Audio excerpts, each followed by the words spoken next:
In America, Great Britain, and most civilized countries, a man is innocent unless proven guilty.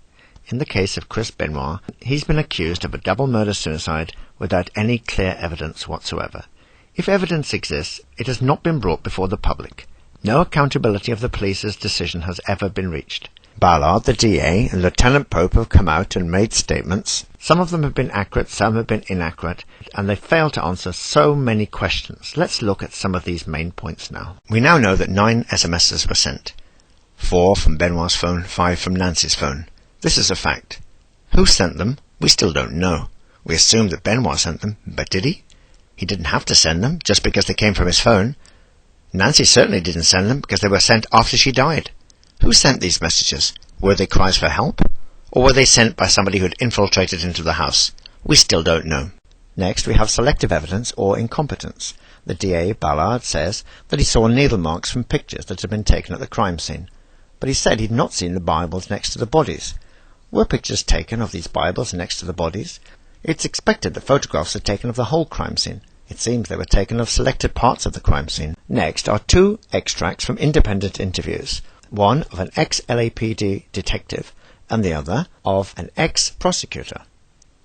They make the same point. Their point is crucial. In suicide, in almost every case of suicide, there is a suicide note. The lack of a suicide note makes one question whether suicide took place at all.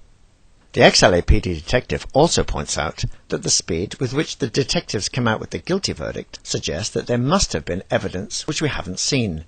There must have been a suicide note. If there is, where is it? If there isn't, how do we explain it?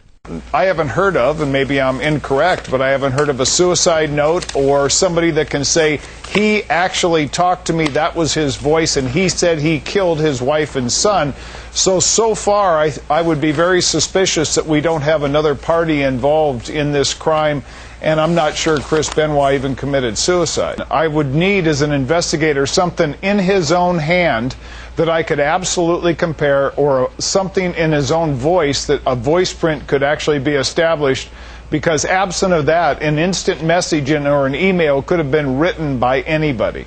But here's my concern. Number one, why is it we're assuming that he committed suicide? I haven't seen a suicide note. I haven't heard anything about the fact that he had 3 days from the time he killed his wife. Think somebody else hung him? Wait a minute. From the time he killed his wife and his son, he had 2 days to write a note or write something. Who is this person who announces on Wikipedia that she is dead 12 hours before law enforcement finds her? That's the big question for me. Who? And think about it, Sean. This is Wikipedia, and where that person sent it from is Stamford, Connecticut, which is the headquarters of WWE. Right. Third thing, why is it that WWE, within 2 seconds of the finding of these 3 bodies, said, it's not us, it's not us? You know, it's almost as though they protested too much. Ken, you want to weigh in? Go ahead. Yeah, the thing you talk about the Wikipedia thing, the person who did that came forward on it. When he didn't show up at the pay-per-view that night. Yeah, but it doesn't explain it. Don't you think that's a little suspicious? 12 hours before...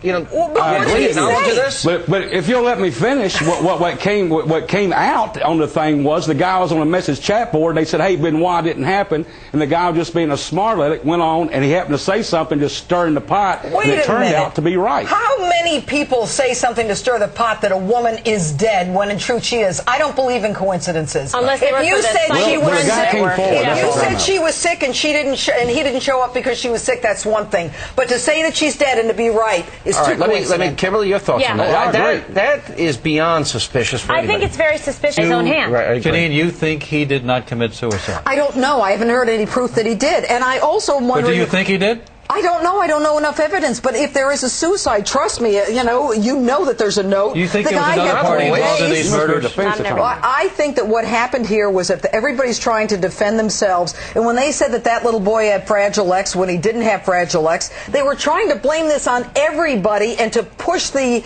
focus away from... So you think somebody in the WWE is suspect? I think something smells. You know what it is? I'm not sure he killed him. If you choose not to believe the ex-LAPD detective or the ex-prosecutor, how about a top forensic scientist? What about that, Dr. Bod, the idea that there could be another party involved? There was certainly the angle about what happened on Wikipedia and whether or not he could have actually committed all these crimes as has been suggested in the media. Alan, I think that the police and the DA came out so quickly with the murder double suicide that they must have had some written material, email, text messages, notes that he left at the scene to figure out that the wife died on Friday, the boy on Saturday, and him on Sunday. They have more than that. You can't do that from the autopsy and the scene alone unless there was written material. So, either there's evidence which we haven't seen, in which case the police should show the public, or there is no evidence. If there's no evidence, then he can't be accused of being guilty. Next, we have one of the most shocking things of all. It appears that Benoit was actually keeping a diary after the death of his friend Eddie Guerrero. This diary was found by the police and was immediately passed to the family. Why was it not read? Why is it not a materially significant piece of evidence? Why was it immediately passed to the family? What was in the diary that was of material significance? Answered evidentiary questions that I think might shed more light on what happened. I'll give you an example if you like. Real quick. People magazine and other people have reported that Chris was keeping a diary following the death of Eddie Guerrero. We asked whether that diary had been located by the police and found out that this crime scene was apparently turned over to the family the day after the initial press conference, and this diary has never been located. Now, I don't know what the diary said, but it seems reasonable to think, let's look and see whether he wrote anything in that weekend. Totally reasonable, and I think you're absolutely right. So we can see that Benoit has been presumed guilty without any clear evidence. In fact, the evidence is so contradictory, it is ridiculous.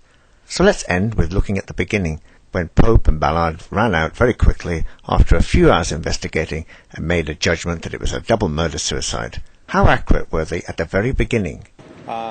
Evidence in the home leads us to believe that Mr. Benoit had sometime, possibly Friday, had the same for his son Daniel, and then maybe later on Saturday evening, sometime early Sunday, had committed suicide by hanging himself in the basement area. So Lieutenant Pope comes out and tells us very quickly that it's a double murder-suicide. And immediately he gets his first facts wrong. He says that Daniel dies Friday. A few days later he's to come out and say that Daniel actually dies on the Saturday. We now know that Nancy died on the Friday, Daniel on the Saturday, and Benoit likely on the early Sunday morning. Is there any indication of a motive? We're not going to go into that at this time. When asked about a motive, Pope tells us he's not going to go into it at this time. He's never subsequently gone into it. He's never explained a clear motive whatsoever.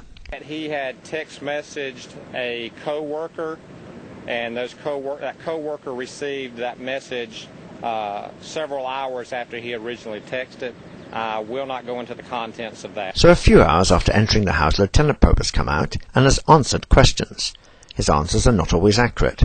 For example, he says here there's only one SMS, but we now know there were 9 SMSs, and that at least 2 members of the WWE were contacted, including Chavo Guerrero and William Regal. So we have so many unanswered questions, so many contradictions, so many assumptions. Where is the justice in America? In your honest, objective opinion, has this case been handled properly? Just because Benoit is dead and Nancy and Daniel are dead, do they not deserve a fair justice? Does Chris Benoit not deserve a fair investigation, looking at all the facts, not just the selected facts, not giving misinterpretations and misrepresentations, but clearly, unequivocally, accountable analysis?